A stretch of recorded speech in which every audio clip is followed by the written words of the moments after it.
Olá! Sejam muito bem-vindos ao curso de Modelagem Matemática para Sistemas Biológicos.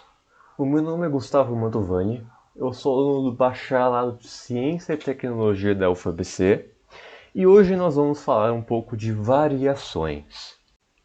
Então, como é próprio da modelagem matemática, na parte da experimentação, que é a obtenção de dados, e da abstração, que é basicamente quando a gente filtra esses dados para poder obter aquilo que a gente realmente quer, a gente tem dois tipos de conhecimento que vão ser relativos a isso, que é a maturidade científica, ou seja, o quanto que a pessoa que está formulando esse modelo sabe da questão das fórmulas, a questão dos conhecimentos dela mesmo. E em relação aos dados do problema, o quanto que nós sabemos, a quantidade de dados que nós obtivemos da experimentação. O primeiro conhecimento é geral, ligado à vivência. Você vai obter esse conhecimento estudando, observando outros tipos de modelos. Basicamente é um estudo geral que não é obtido através de um estudo dirigido ou algo assim. O segundo conhecimento é mais relacionado à capacidade de observação, ou seja, o que você consegue obter observando o problema que você está trabalhando. E isso pode ser desenvolvido e estimulado de forma que você consiga melhorar essa capacidade para poder obter melhores dados e poder resolver mais facilmente o seu problema. Então, na parte de variações, a gente vai focar nessa parte do segundo conhecimento, que é a habilidade de aprender as relações geométricas analíticas de um problema. Então, quando nós falamos de variações, nós basicamente falamos de como que uma certa quantidade varia ao longo do tempo. Basicamente, nós vamos observar ela em dois ou mais pontos diferentes do tempo, e nós vamos observar como que ela se modifica, como que ela varia em determinado problema. E para fazer isso, nós vamos identificar uma coisa que se chama variável. Acredito que esse é um termo bem comum. A variável é basicamente um elemento dentro de uma equação ou de uma função que não está definido, que vai variar ao longo do tempo. Então, primeiramente, vamos observar a questão da variável com um exemplo. Então, nós temos dois irmãos com 5 anos de diferença. E nós queremos representar, ao longo dos anos, as suas idades, começando pelo nascimento do mais novo. Então, esse é o nosso problema que a gente quer representar. E para fazer isso, nós vamos utilizar os conceitos da modelagem matemática e também os conceitos da variação para poder representar e resolver esse nosso problema. Agora que a gente já sabe qual é nosso problema, nós podemos trabalhar na representação desse problema. Nós vamos simbolizar, nós vamos representar nossas variáveis com letras, sendo y a idade do irmão mais velho e x a do irmão mais novo. Uma outra coisa que a gente vai considerar é que a variável x vai ser independente, ou seja, ela não depende de nada para variar ao longo do tempo, enquanto que a y depende de x para poder variar, ou seja, y vai funcionar como uma função de x.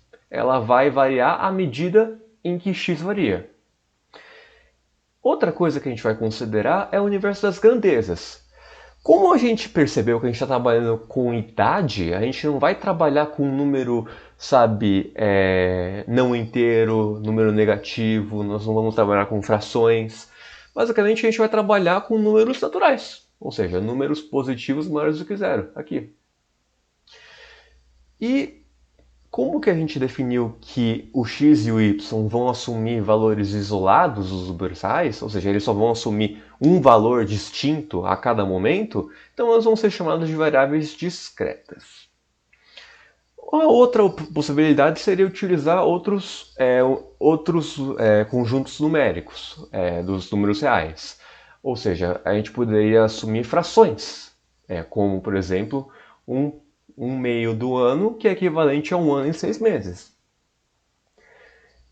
Como se a gente fosse definir isso, eles iam assumir variáveis contínuas, onde eles assumem mas eles assumem valores mais variados entre um conjunto dos reais. E com pesquisa, eu incentivo vocês a procurarem exemplos de variáveis discretas e contínuas para poder realmente fixar o conceito antes de nós prosseguirmos. Então, agora que nós já passamos pela parte da experimentação, nós obtivemos nossos dados, nós representamos eles, nós deixamos claro o que nós estamos utilizando para poder trabalhar, a gente vai para a parte da abstração. A gente observa, que a gente falou da última vez, que y, ou seja, a idade do irmão mais velho, vai funcionar, é dependente da idade do irmão mais novo, que é x. Então, o que nós estamos... nós estamos formulando um modelo matemático para falar o seguinte: a idade do irmão mais velho, y, vai ser igual à idade do irmão mais novo mais 5. Porque o problema já falou, os dois irmãos nasceram com 5 anos de diferença. Então, esse modelo matemático vai se aplicar para qualquer instante no tempo que a gente quiser. Porque nós sabemos que o irmão mais velho é 5 anos mais velho do que o mais novo. Então, não importa, seja daqui a 1 ano, seja daqui a 100 anos, ele vai ser 5 anos mais velho que o mais novo. Então, aqui representando que ao longo dos anos a idade dos irmãos tem sempre 5 anos de diferença. Então, nós estabelecemos um modelo matemático e nós basicamente transferimos a parte verbal do problema para a parte matemática. Isso aqui representa exatamente a mesma sentença do que dois irmãos, um 5 anos mais velho que o outro. A gente basicamente está definindo isso em termos matemáticos para a gente poder utilizar ele em casos futuros, para a gente poder realmente representar ele ao longo do tempo. Então, a gente define aqui esse modelo aqui, y sendo igual a função de x, essa função de x sendo igual a x mais 5, como caráter analítico, e uma função no primeiro grau. Então, se vocês derem uma olhada aqui, esses dois casos aqui, no caso discreto e no contínuo, onde nós observamos que se a gente pegar o conjunto dos naturais só, a gente define aqui que a função y igual a f de x, fx sendo igual a x mais 5, ou seja, enquanto os anos vão passando, a gente vai observando a passagem do tempo aqui, a idade do irmão vai crescendo em formato de reta, que é comum da função no primeiro grau. Se você for analisar aqui, no caso discreto, como a gente só pegou alguns números naturais, ele só vai pegar nos intervalos naturais, ou seja, no ano 0 ele vai ter 5 anos, no ano 1 vai ter 6, no ano 2 vai ter 7 e assim por diante. Só que no caso contínuo, nós estamos assumindo todos os números reais, nós não temos restrição. Então, se a gente pegar aqui 1 ano e meio, ele vai estar aqui com 6 anos e 5 meses. 6 anos e 6 meses. Então, é importante você definir se você vai assumir o conjunto dos naturais, dos reais, justamente por causa disso. A representação do seu problema muda de acordo com o que você define que vai ser utilizado para o seu problema. Você pode muito bem utilizar o caso discreto, só que no caso contínuo fica mais bonitinho porque você consegue observar bem definidamente o formato de reta, que é o formato da função no primeiro grau. Além da identificação das variáveis, nós também temos que trabalhar para identificar os parâmetros e os constantes, as constantes do nosso problema. Os parâmetros não vão ser nada mais do que medidas auxiliares que vão ajudar a gente a entender melhor e também a representar melhor nosso problema. Se nós formos pegar o exemplo dos dois irmãos, nós definimos o instante zero como um parâmetro. O instante zero foi o momento em que o irmão mais novo nasceu, onde a gente começou a nossa representação das duas idades. Uma outra coisa que a gente poderia definir é o instante final. Então, a gente poderia falar que a partir do momento que o irmão mais novo nasceu e 10 anos depois. até 10 anos depois. Isso seria um instante final, seria mais um parâmetro, e aí a gente definiria a nossa reta da página anterior, a gente definiria ela como uma reta que iria de 0 anos, instante zero, até 10 anos, que é o instante final. Então, os parâmetros vão basicamente ser informações complementares que vão ajudar a gente a representar nosso problema. E as constantes são valores constantes, que eles não variam durante a observação, que têm valores fixados, eles não vão se alterar em nenhum momento. Quando a gente define, também no exemplo dos dois irmãos, a expressão ao longo dos anos, a gente define a escala do tempo sempre em um ano. Então nós não podemos definir assim a escala de tempo 1 ano e meio, 2 anos. Não, a gente define ao longo dos anos, nós vamos sempre definir ano por ano. Então o intervalo de cada uma das medidas que a gente vai fazer vai ser um ano. Outra constante que foi definida é a diferença de idade entre os dois irmãos que está lá na função, y igual a x mais 5. Então, essas constantes vão ser basicamente valores que não se alteram ao longo do problema, que vão também nos ajudar a representar nosso problema. Então, como outra pesquisa aqui, eu incentivo vocês a procurarem problemas do seu interesse, problemas do seu dia a dia, e identificar variáveis, parâmetros e constantes, justamente para poder exercitar esse entendimento desses 3 elementos aqui, e poder também facilitar na hora que você quiser fazer o seu modelo matemático, na hora que você quiser resolver o seu problema de uma forma mais matemática.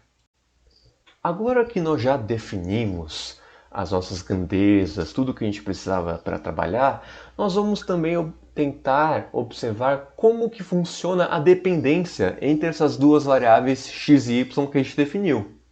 Então, nós definimos que y vai ser igual a f de x, que é igual a x mais 5.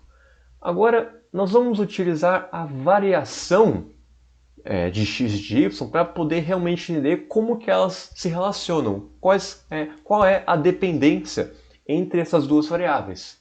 Então, nós vamos definir vários valores reais para x e nós vamos jogar ele na função e obter vários valores reais de y.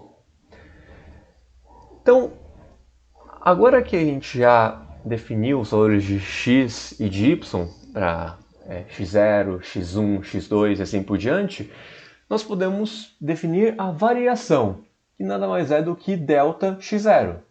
Esse símbolo aqui, esse triângulo se chama delta, ele basicamente define diferença, né?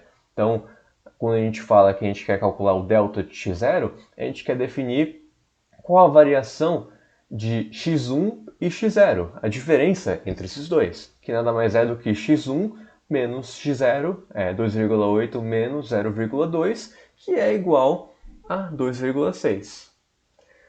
A gente vai fazer a mesma coisa com y e, finalmente, nós vamos jogar esses resultados aqui na tabela para podermos entender melhor o que está acontecendo. Então, na tabela aqui nós definimos nossos 3 valores de x, nós definimos a nossa variação, ou seja, a variação desse para esse é 2,6 e desse para esse é 0,6. Mesma coisa para o y, a variação de y. E aqui, como pesquisa, vocês podem pesquisar um pouco sobre o que é o delta e quais são os primeiros a utilizar esse símbolo.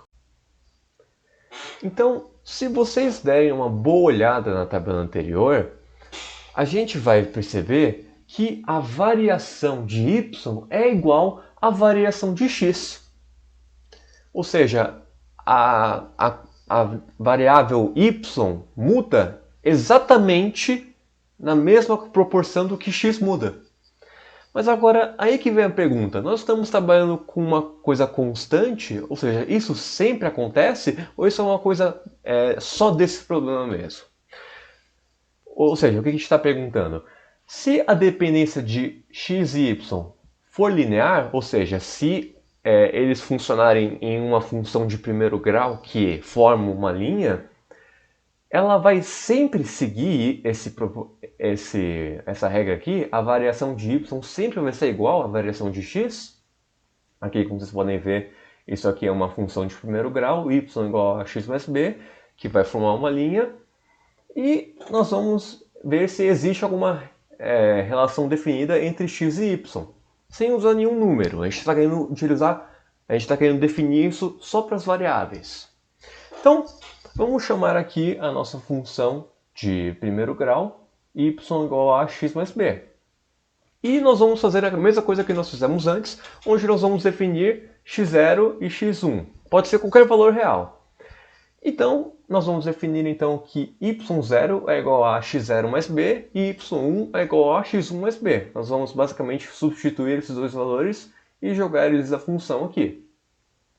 E aí nós vamos calcular a variação de x0 e de y0, que nada mais é do que a diferença dos dois. Então, a variação de x0 é igual a x1 menos x0, a variação de y0 é igual a y1 menos y0, que é igual ao valor y1 menos o valor y0, que é igual a x1 menos x0. Então, basicamente o que nós fizemos aqui, nós removemos os números, removemos qualquer número definido aqui e nós estamos trabalhando com um caso geral, que são as variáveis por si só, sem mais nada. E só com as variáveis, nós definimos que não importa o que aconteça, para qualquer valor de x, a gente sempre vai ter que a variação de y vai ser igual a A vezes x1 menos x0, que nada mais é do que ΔX. Então, utilizando esse caso geral, a gente definiu que não importa qual que seja o valor de x, para qualquer caso que a gente tiver, sempre que a gente utilizar uma função no primeiro grau, a gente vai ter que a variação de y vai ser igual a A vezes ΔX, ou seja, A vezes a diferença de x0 menos x1. Desculpa, x1 menos x0. Então, sempre vai ser igual a isso. Então, esse comportamento que a gente observou no último exemplo, do exemplo dos dois irmãos, vai se repetir em qualquer caso geral. Por isso que é interessante trabalhar com a variação, porque assim nós podemos entender melhor como que funciona a dependência entre nossas duas variáveis, que vai facilitar muito a nossa resolução do problema. Então, chegamos aqui na conclusão que para a função de primeiro grau y é igual a x mais b, para qualquer dois valores de x, as suas respectivas variações vão sempre obedecer à relação ΔY igual a A vezes ΔX. Então, pela essa conclusão, a gente pode observar que em qualquer caso ele vai obedecer essa regra de ΔY igual a A vezes ΔX. Então, pegando aqui uma função y igual a 3x menos 1, o x substituindo A, então ela vai ter que obedecer a regra, ou seja, ΔY vai ser igual a 3ΔX. Para fazer isso, vamos verificar. Assim como antes, a gente vai assumir vários valores aqui de x, vai calcular o y para esses valores, e nós vamos calcular a variação, ou seja, a variação de 1 para 2 é 1, variação de 2 para 4 é 2, assim por diante. Fazendo a mesma coisa por y, e aí nós vamos calcular, comparar esses dois valores aqui, ΔY e 3 vezes ΔX, que é esse valor aqui. Fazendo isso, 3 vezes 1 igual a 3, 3 vezes 2 igual a 6, e se a gente fizer isso, a gente vai definir que sim, todos os valores de ΔY vão ser iguais a 3 vezes o valor de ΔX. E isso vai acontecer independente de qualquer valor que a gente botar aqui. Pode ser 1, 100, 1 milhão, essa regra vai funcionar em qualquer caso. Então, sim, nós podemos utilizar a relação ΔY igual a 3ΔX. E agora eu incentivo vocês a tentarem fazer isso com uma outra função. Então, trabalhando com a função y igual a menos 2x mais 1, vocês vão construir uma tabela de diferenças, que é basicamente isso aqui. Vocês vão definir valores de x, pode ser inteiros ou reais, que você quiser. É importante que eles estejam em ordem crescente para ficarem bem organizados. E definir essa relação aqui. Δy vai ser igual a vezes Δx, que é igual a menos 2, que é o a dessa função, vezes Δx. Então, basicamente, para você construir essa tabelinha para essa função aqui e definir os seus próprios resultados. Por enquanto, então, é só. Nessa primeira parte da aula, nós vimos como que as variações se comportam dentro de uma função linear de primeiro grau. Eu espero que vocês tenham entendido como que nós chegamos às conclusões que chegamos no final da aula e também os passos que foram tomados junto com as fórmulas e tudo mais. Na segunda parte da aula, nós iremos ver como que as variações se comportam dentro de uma função quadrática de segundo grau. É um pouco mais complexo do que de primeiro grau, mas não é nada muito difícil.